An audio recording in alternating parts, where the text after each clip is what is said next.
Emily, वरना तेरा भी यही हश्र होगा।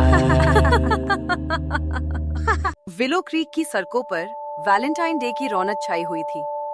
हर तरफ दिल के आकार की सजावट लगी थी। लोग मिठाइयां बना रहे थे और पूरे कस्बे में उत्साह की मीठी खुशबू फैली हुई थी।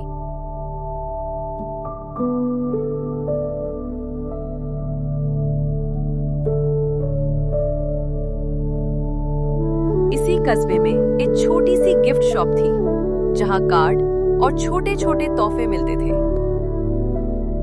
आपकी दुकान में कितनी प्यारी चीजें हैं मिश्रा जी।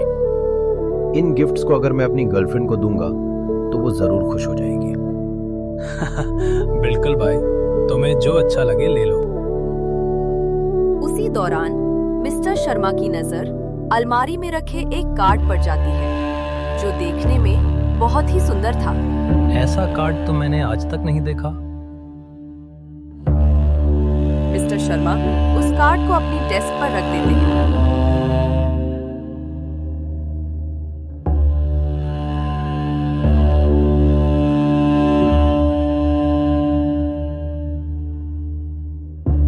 मिस्टर शर्मा उस कार्ड की असलियत से अनजान थे। कुछ ही समय बाद उस दुकान पर एमिली नाम की एक लड़की आती है। उसके लिए वैलेंटाइन डे किसी त्योहार से कम नहीं था। एमिली वहां अपने 5 साल पुराने बॉयफ्रेंड के लिए कार्ड लेने आई थी।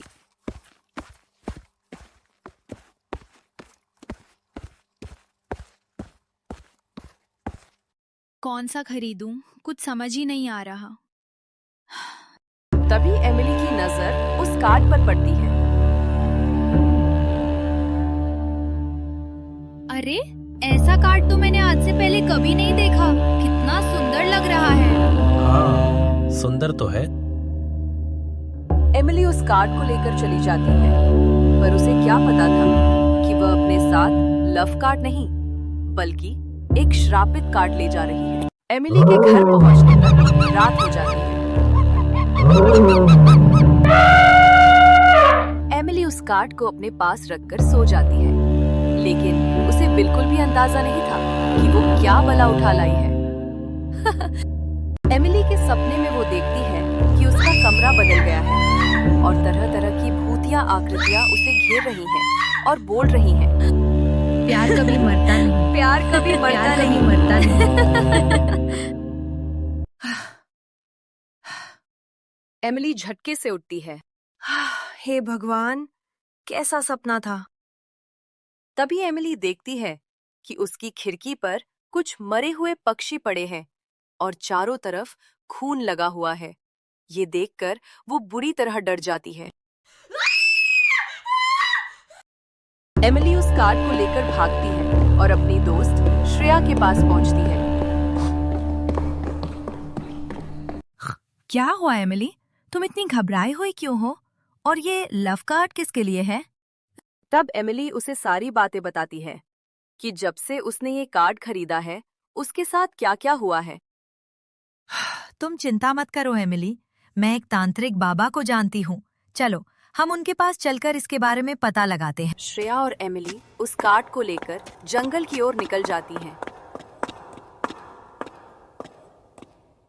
तांत्रिक बाबा के पास पहुंचकर वे दोनों तांत्रिक बाबा को सब कुछ बता देती हैं। फिर तांत्रिक बाबा बोलते हैं, ये जो कार्ड तुम्हारे पास है, इसके ऊपर एक चुड़ैल ने काला जादू किया हुआ है। इसी जादू की वजह से ये हर साल वैलेंटाइन के दिन अपने नए शिकार को ढूंढता है और उसे अपने जैसा बना देता है। तो क्या इससे छुटकारा पाने का कोई उपाय नहीं है?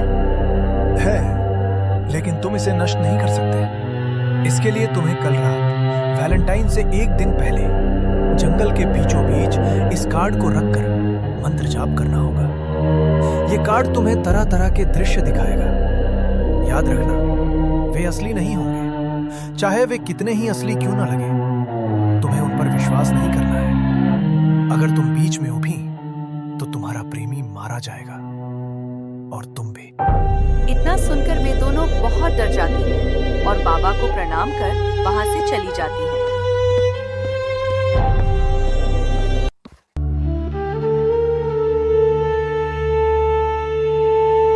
रात होते ही वे दोनों उस कार्ड को लेकर जंगल की ओर निकल जाती हैं।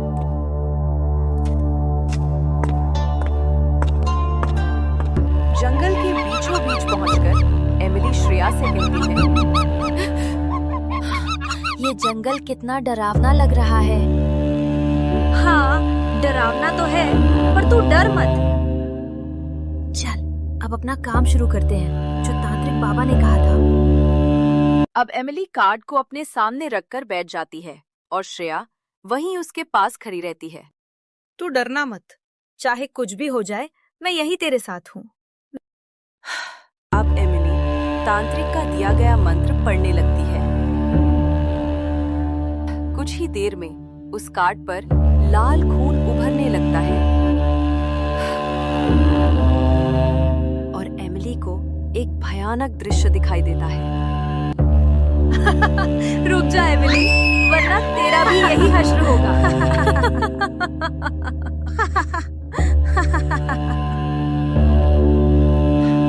एमिली श्रेया को मरा हुआ देखकर बहुत डर जाती है, लेकिन फिर उसे तांत्रिक की बातें याद आती हैं कि ये सब केवल भ्रम होगा। इसीलिए वो रुकती नहीं और डर को मन में दबाकर मंत्र का जाप करती रहती है। मंत्र पूरा होते ही एमिली का भ्रम टूट जाता है। एमिली डरती हुई देखती है कि वह कार्ड धीरे धीरे हवा में सरकने लगता है। उसके चारों ओर अजीब सी सिसकारियां गूंजने लगती हैं, जैसे कोई अदृश्य चीज जाग चुकी हो।